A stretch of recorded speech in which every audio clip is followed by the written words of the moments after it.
Hello friends, welcome back to my YouTube channel that is Knowledge Cup 5.0. So friends, आज का हमारा topic है that is everyone confusion which one old are the new tax slabs. As we all know that from the Finance Act 2020 a new section is introduced that is section 115 BAC of the income tax. And this section is described a new tax slab rate for the individual are the HUF, and it create a lot of confusion among the people that इस section से हमें क्या benefit होगा, हमें कैसे पता लगेगा कि हमें ओल्ड टैक्स स्लैब रेट में जाना चाहिए या न्यू टैक्स स्लैब रेट में जाना चाहिए। अगर हम न्यू टैक्स स्लैब रेट को चूज करते हैं तो क्या हम नेक्स्ट ईयर के अंदर हम इसे चेंज कर सकते हैं। मींस अगर एक बार हमने ऑप्शन को अडॉप्ट कर लिया है तो क्या हम नेक्स्ट ईयर में इसे चेंज कर सकते हैं। और अगर हम next new tax slab rate को चूज करते हैं तो कौन कौन सी डिडक्शन हमें मिल पाएंगी, कौन कौन सी डिडक्शन ऐसी होंगी जिन्हें हमें लूज हो जाएगी, जिसका हम बेनिफिट नहीं ले पाएंगे। So friends, stay continue till the end of the video. I hope you will get answer of every question till the end of the video. So let's start.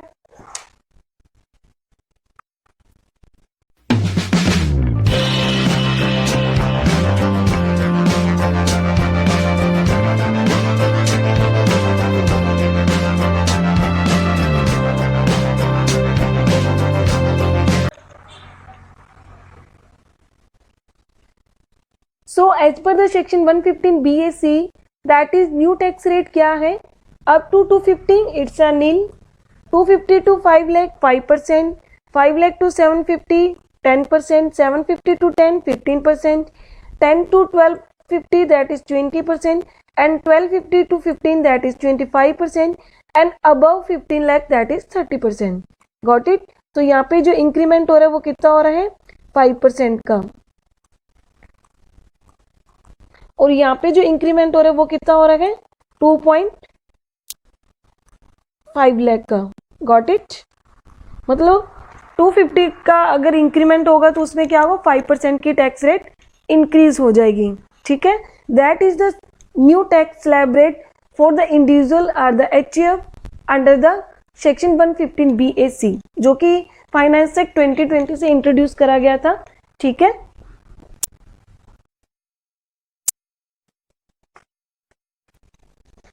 now we will see the comparison of the both slab rates. Okay, this is the old tax rate and this is the new tax rate.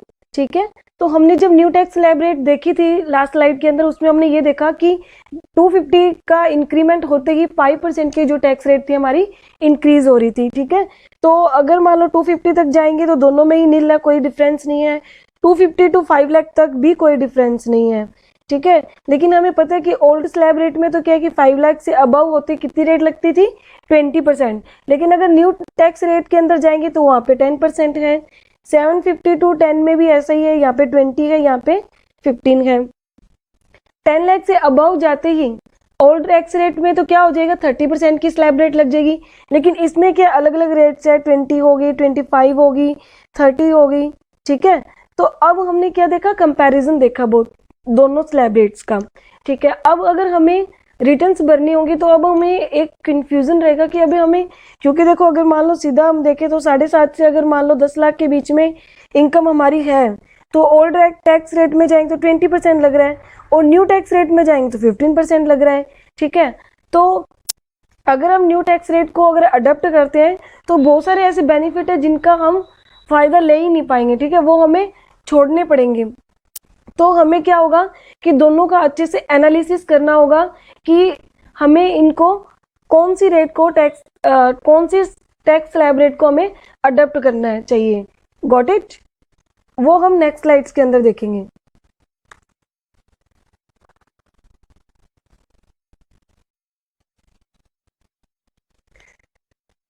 जैसा कि मैंने आपको बताया कि अगर हम new tax slab rate को adopt करते हैं तो कुछ एक डिडक्शंस का बेनिफिट हमें क्या लूज करना पड़ेगा। ठीक है, एज पर सेक्शन 115 BAC इन्होंने डिडक्शंस को डिफाइन करा है। ठीक है, मैंने डिडक्शन को कैटेगराइज कर दिया है salary related as well as for the business related. तो first of all we will discuss about the salary related. Salary related ऐसी कौन कौन सी डिडक्शंस है, अगर हम न्यू टैक्स स्लैब रेट को अडॉप्ट करेंगे तो उनका बेनिफिट हमें लूज करना पड़ेगा। तो सबसे पहले क्या है, section 10(5) that is leave travel concession. अगर मान लो लीव ट्रैवल कंसेशन अगर उसका बेनिफिट हमें मिल रहा है तो न्यू टैक्स स्लैब रेट के अकॉर्डिंग हमें वो नहीं मिलेगा। Next is 10(13)(a) that is HRA house rent allowance. ठीक है, इन केस अगर हम जैसे रेंट पे करेंगे तो हमें क्या होता है कि एक एग्जेम्पशन मिलती है HRA की कैलकुलेशन के अकॉर्डिंग, गॉट इट। लेकिन अगर हम न्यू टैक्स स्लैब रेट लेंगे तो हमें उसका एग्जेम्पशन नहीं मिलेगा। Next is 10(14) that is the official and the personal allowance, जो कि मतलब कुछ एक अलाउंसेज होते हैं जो कि मैंडेटरी होते हैं फॉर परफॉर्मिंग द ड्यूटी, तो उसका हमें अलाउंस का बेनिफिट मिल जाता है। लेकिन अगर हम न्यू टैक्स स्लैब रेट को अडॉप्ट करेंगे तो उसका बेनिफिट हमें नहीं मिलेगा। Next is 10(17) that is allowance to the MP MLA। ठीक है, MP MLA से रिलेटेड अगर उनको कुछ अलाउंस मिलते हैं तो उनको भी ये बेनिफिट नहीं मिलेगा और उनको ये बेनिफिट लूज करना पड़ेगा, गॉट इट। नेक्स्ट इज 10(32) जब कोई भी चाइल्ड की इनकम क्लब होती है in the hand of parents, ठीक है, तो उनको क्या एक बेनिफिट मिलता है, उनको 10(32) के अकॉर्डिंग एक एग्जेम्पशन मिलती है। ठीक है, तो अगर वो न्यू टैक्स स्लैब रेट को लेंगे तो उनको वो एग्जेम्पशन नहीं मिलेगी। And next is standard deduction and professional tax की। स्टैंडर्ड डिडक्शन हमें पता है कि 50,000 की हमें स्टैंडर्ड डिडक्शन मिलती है। ठीक है, तो उसका बेनिफिट भी हमें नहीं मिलेगा, गॉट इट।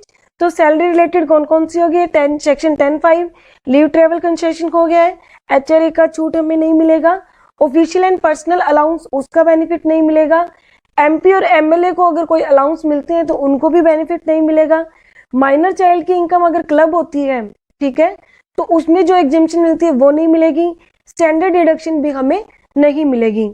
ठीक है, these are the deduction relating to the salary, और अगर हम न्यू टैक्स स्लैब रेट को अडॉप्ट करते हैं तो वो हमें नहीं मिलेगी, got it. Now next is business related. ठीक है, अभी हमने देखा सैलरी रिलेटेड, ठीक है, अब बिजनेस रिलेटेड ऐसे कौन कौन सी एग्जेम्पशन है कि जो हमें नहीं मिल पाएगी। ठीक है,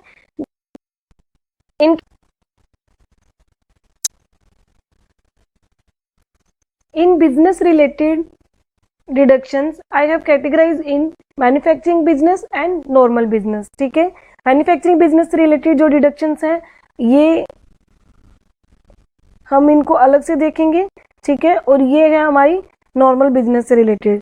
ठीक है, तो सबसे पहले हम ये देखें कि अगर मैन्युफैक्चरिंग बिजनेस से रिलेटेड है तो हमें इन सेक्शंस को देखना चाहिए। ठीक है, अगर हमारा बिजनेस मैन्युफैक्चरिंग से है ही नहीं तो हमें इन डिडक्शंस का कोई फर्क नहीं पड़ने वाला, गॉट इट। तो ये है 10AA that is relating to SEZ। SEZ से रिलेटेड इसमें क्या 10AA के अंदर एग्जेम्पशन दी हुई है। 32 second A that is additional depreciation हो गया, 32 AD that is investment in plant and machinery, 33 AB that is engage in the T rubber and coffee, and section 13(5) ABA that is extraction of the petroleum, got it. ये सब manufacturing से related है। And जो normal say that is section 35 जो ये क्या scientific research से related है सारी की सारी। ठीक है, साइंटिफिक रिसर्च अगर मान लो सोशल साइंस के अंदर है तो अलग से मिलेगी, इन हाउस के लिए अलग से मिलेगी। ठीक है, तो इन्होंने इस चीज को ऐसे कैटेगराइज करा है। ठीक है, ये following deductions relating to the business जो कि हमें अलाउड नहीं होगी अगर हम न्यू स्लैब रेट को अडॉप्ट करते हैं तो, got it.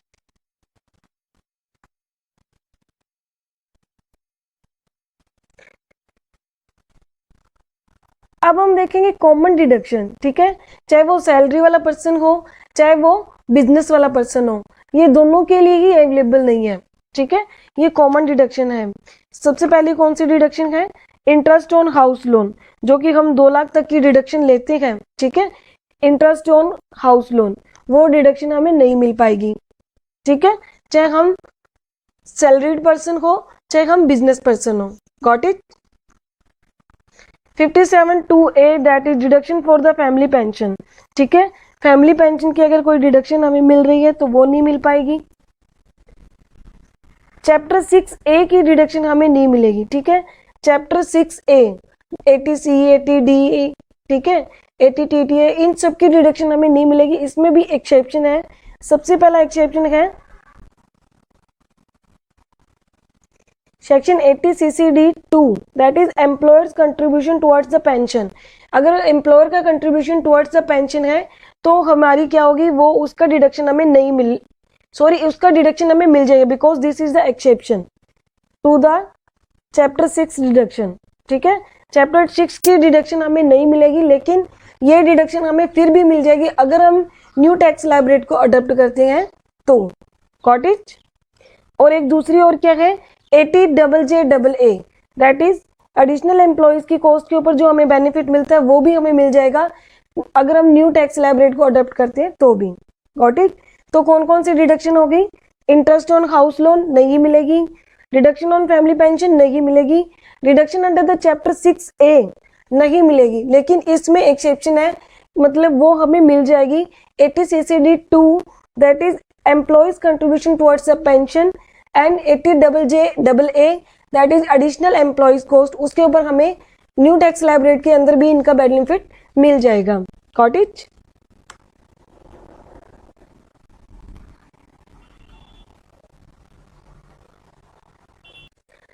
Now moving on the analysis. अब हम एनालिसिस करेंगे कि अब हमें न्यू टैक्स स्लैब रेट में जाना चाहिए या ओल्ड टैक्स स्लैब रेट में जाना चाहिए, इसका हम डिसाइड कैसे करें। ठीक है, तो ये हम अब कंप्लीट एनालिसिस करने वाले हैं। अभी तक मैंने ओवरव्यू दिया कि इस सेक्शन की जो न्यू टैक्स स्लैब रेट है वो क्या है। ठीक है, इसके अंदर हमें क्या क्या डिडक्शंस का बेनिफिट लूज करना पड़ेगा। ठीक है, in case of salary, in case of business. Got it. अब हम इनका देखेंगे कि क्या क्या बेनिफिट हमें लूज करना पड़ेगा। ठीक है, और अगर न्यू टैक्स स्लैब रेट के अंदर जाएंगे तो हमें क्या बेनिफिट होगा। ठीक है, deduction amount in case of the salaried person. ठीक है, सैलरीड पर्सन के केस में हमने देखा था कि अगर हम न्यू टैक्स स्लैब रेट को अडॉप्ट करते हैं तो ऐसे कौन कौन सी डिडक्शन है जिनका बेनिफिट हमें नहीं मिलेगा। ठीक है, अब हम देख रहे हैं कि अगर हम उन सेक्शंस के अंदर देखें कि हमें एक्चुअली बेनिफिट कितना मिलने वाला था, तो वो देखेंगे हम, ताकि हम इसको एनालिसिस कर पाएं, उस कंक्लूजन पे पहुंच पाएं कि अगर हम इनको अडॉप्ट करेंगे तो इतने अमाउंट का हम बेनिफिट नहीं ले पाएंगे। ठीक है, 10.5 में क्या दिया, क्या एक्चुअल एक्सपेंसेस जितना होता है उतना अलाउंस हमें मिल जाता है। 10.13A, दैट इज HRA में कैलकुलेशन की जाती है। ठीक है, तो उस अमाउंट का हमें बेनिफिट नहीं मिलेगा। 10.14 में भी एक्चुअल एक्सपेंसेस पे है। सेम 10.17 में जो अलाउंस MP MLAs को मिलते हैं सारे, ठीक है, तो उनका बेनिफिट उन्हें नहीं मिल पाएगा। सेक्शन 1032, ठीक है, इन केस अगर मान लो माइनर चाइल्ड की इनकम हमारे इनकम के अंदर क्लब हो रही है, ठीक है, तो उन्हें बेनिफिट कितना मिलेगा, 1500 रुपए ईच चाइल्ड। ठीक है, 1500 रुपए ईच चाइल्ड। अगर हम न्यू टैक्स स्लैब रेट को लेंगे तो ये बेनिफिट हमें नहीं मिलेगा। सेक्शन 16 के अंदर हमें पता है कि जो स्टैंडर्ड डिडक्शन है उसकी अमाउंट कितनी है, 50,000। ठीक है, अगर हम न्यू टैक्स स्लैब रेट को अडॉप्ट करेंगे तो ये 50,000 का बेनिफिट हमें नहीं मिलेगा। प्रोफेशनल टैक्स, जितना हम प्रोफेशनल टैक्स पे करके आएंगे, ठीक है, उस पे हमें सेक्शन 16 के अंदर एग्जम्पशन मिलती है, लेकिन अगर हम न्यू टैक्स स्लैब रेट को करेंगे तो उसका बेनिफिट हमें नहीं मिलेगा। Entertainment allowance, that is 1/5 of the salary or the 5,000 whichever is lower. ठीक है, तो इतना ही बेनिफिट हमें मिलता है, और अगर हम न्यू टैक्स स्लैब रेट में जाएंगे तो उसका बेनिफिट हमें नहीं मिलेगा। सी,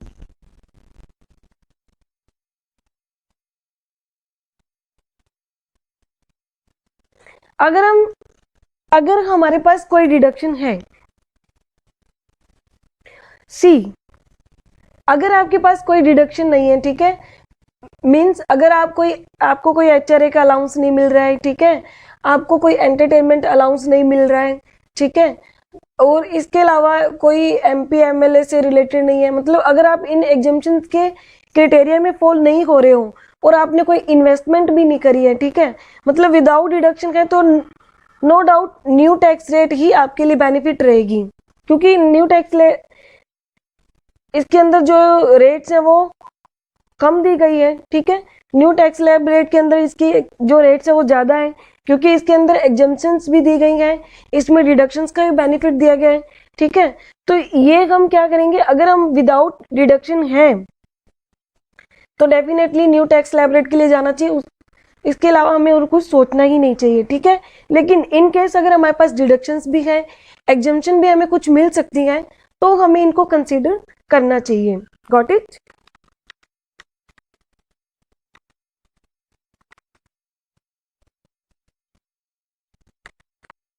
now next is common deduction amount. जो कॉमन डिडक्शन है उनकी अमाउंट कितनी है? 24B में मैंने अभी आपको बताया था कि 2 लाख रुपीज जो इंटरेस्ट ऑन हाउस लोन पे हमें जो एग्जम्पशन मिलती है वो एग्जम्पशन हमें नहीं मिलेगी, ठीक है। और 57(2)(a) that is deduction of the family pension, वो हमें कितनी मिलती है? 1/3 of income or the 15,000 rupees whichever is lower, ठीक है। तो इनका बेनिफिट हमें नहीं मिल पाएगा। कौन कौन सी? सेक्शन 24B जो कि इंटरेस्ट है हाउस लोन के ऊपर, और फैमिली पेंशन का बेनिफिट हमें नहीं मिलेगा। Got it?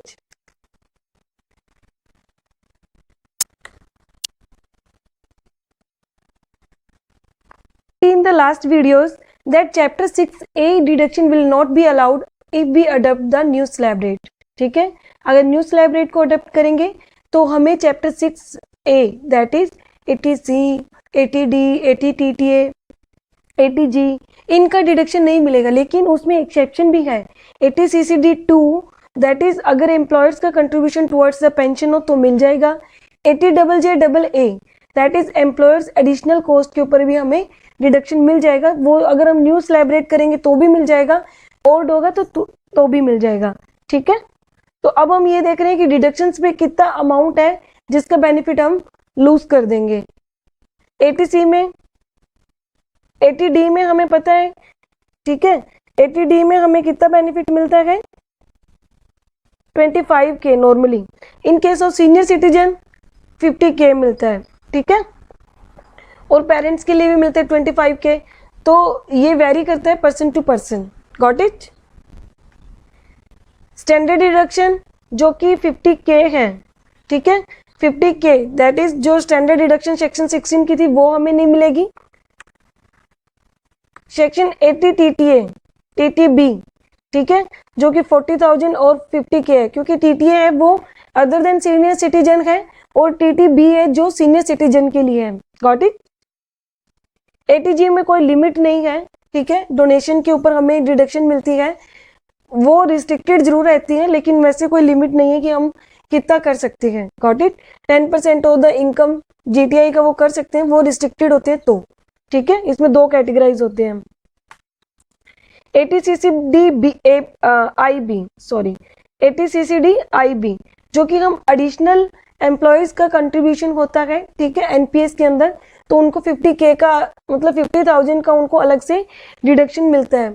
अगर वो न्यू स्लैब रेट को लेंगे तो वो भी नहीं मिलेगा। लास्ट 80C जो कि 150 का हमें डिडक्शन मिलता है वो भी नहीं मिल पाएगा, ठीक है। तो ये डिडक्शंस है जिनका बेनिफिट नहीं मिल पाएगा इन केस ऑफ सैलरी, ठीक है। In case of the salaried person उनको ये बेनिफिट लूज करने पड़ेंगे इतनी अमाउंट के, ठीक है, अगर वो न्यू स्लैब रेट को अडॉप्ट करते हैं तो। नेक्स्ट,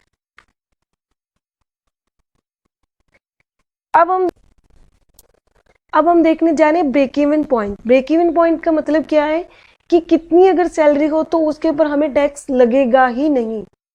यस, टैक्स लगेगा ही नहीं अगर हम इनमें इन्वेस्टमेंट करें तो। Let's see, for the age less than 60 year, ठीक है, एज 60 ईयर से कम है तो हमें जो स्लैब रेट होगी वो बेसिक एग्जेम्पशन लिमिट कितनी मिलेगी?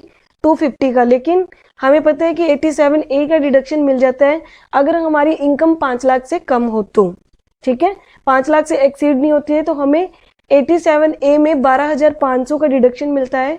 तो वी कैन से 5 लाख तक की इनकम पे हमें कोई टैक्स नहीं लगेगा। इसके अलावा हमें स्टैंडर्ड डिडक्शन मिलेगी 50,000 की, 80C में डिडक्शन मिलती है 1,50,000 की, 80CCD1B जो कि एडिशनल से हम कंट्रीब्यूशन करते हैं that is employees contribution towards the NPS, तो उनको 50,000 की डिडक्शन अलग से मिलती है। 80D, ठीक है, 25,000 जो कि हेल्थ इंश्योरेंस पे मिलता है। 80TTA डिडक्शन दैट इज 40,000, ठीक है, 40,000 क्या है? इंटरेस्ट ऑन सेविंग बैंक, ठीक है।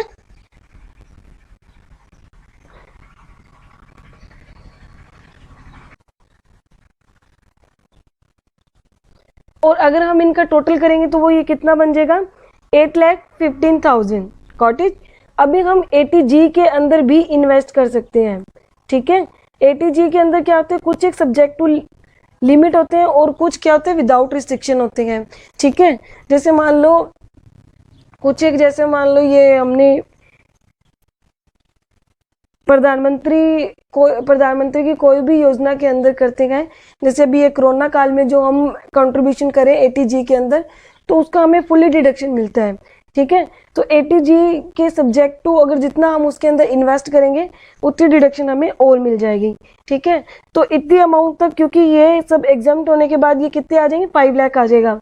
और 5 लाख आएगा तो ओल्ड स्कीम के अंदर अगर हम जा रहे हैं, ठीक है, तो 8,15,000 subject to investment in ATG, ठीक है। तो हमें इसके ओल्ड रीजन में जाना चाहिए क्योंकि उसमें हमें टैक्स ही नहीं लगेगा। Got it. और अगर in case of senior citizen होंगे तो भी 87A का बेनिफिट मिलते हुए हमें 5 लाख तक कोई टैक्स नहीं लगेगा।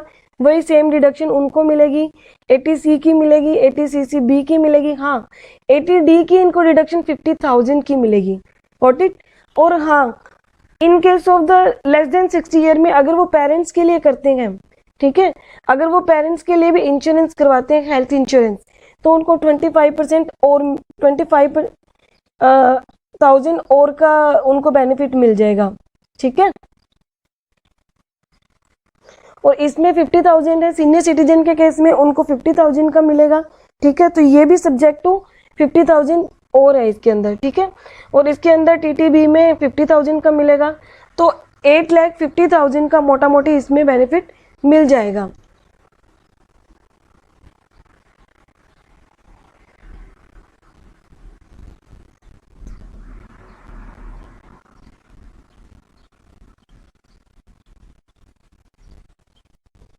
Subject to investment in ATG, ठीक है।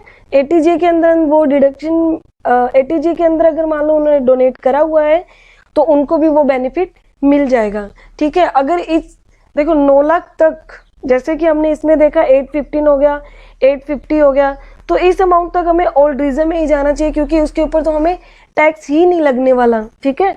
और क्योंकि न्यू टैक्स स्लैब रेट के अंदर जाएंगे तो उसमें क्या होगा, उसमें हम इन डिडक्शंस का बेनिफिट ले नहीं पाएंगे और उसमें हमें टैक्स लग जाएगा। Got it.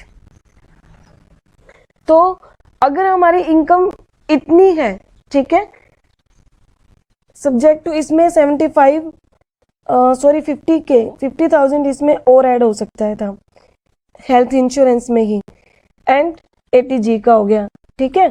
तो ये हम इसमें इवेल्युएट करेंगे, मतलब हम क्या करेंगे जब इवेल्युएशन करेंगे बेस्ड ऑन द डिडक्शंस, क्योंकि डिडक्शन ही डिसाइड कर पाएगी कि हमें ओल्ड में जाना चाहिए या न्यू में जाना चाहिए। Got it.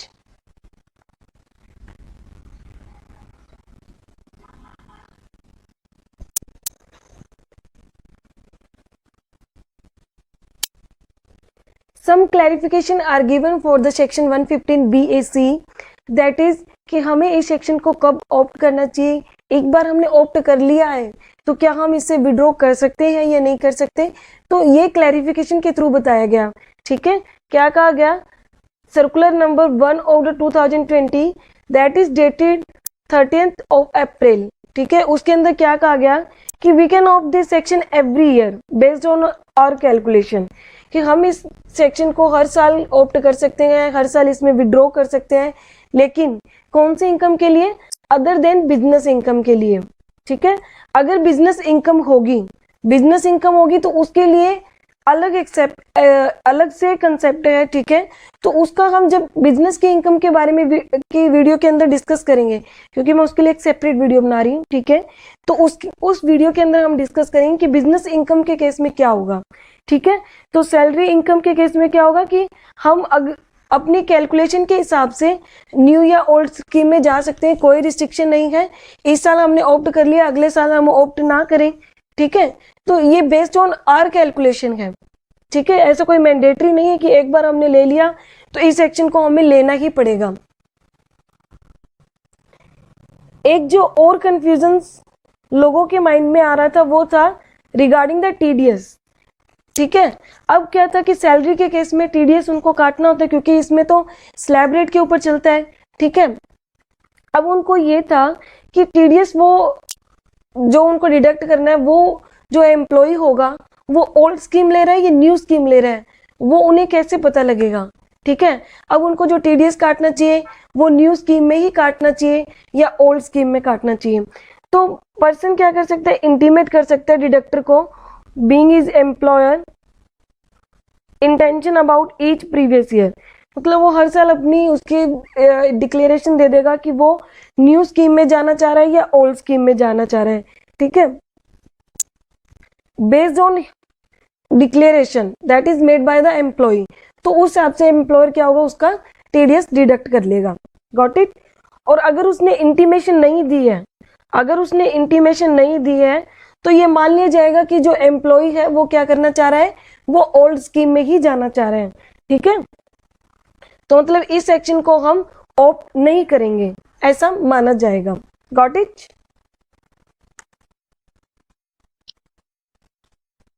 और एक चीज और, option at the time of filing of the return will be different from the intimation made.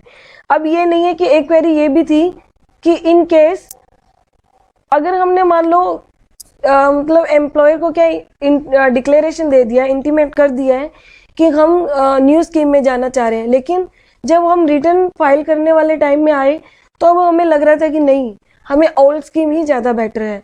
तो ऐसा नहीं है कि एक बार उसने अगर डिक्लेरेशन दे दी तो उसके लिए मैंडेटरी हो जाएगा उसी स्कीम को फॉलो करने के लिए। वो जो रिटर्न फाइल करेगा उस टाइम उसके पास फिर भी ऑप्शन रहेगा कि वो ओल्ड में जाना चाहता है या न्यू में जाना चाह रहे हैं। ठीक है, तो उसके ऊपर ऐसा कोई रिस्ट्रिक्शन अभी भी नहीं है। Got it. I hope I answered all the queries regarding the section 115 BAC. And thanks for giving your precious time to watch. Please like, comment and share this video with your friends, with your well-known, so everyone can get the confidence regarding how to choose old or the new scheme. Got it?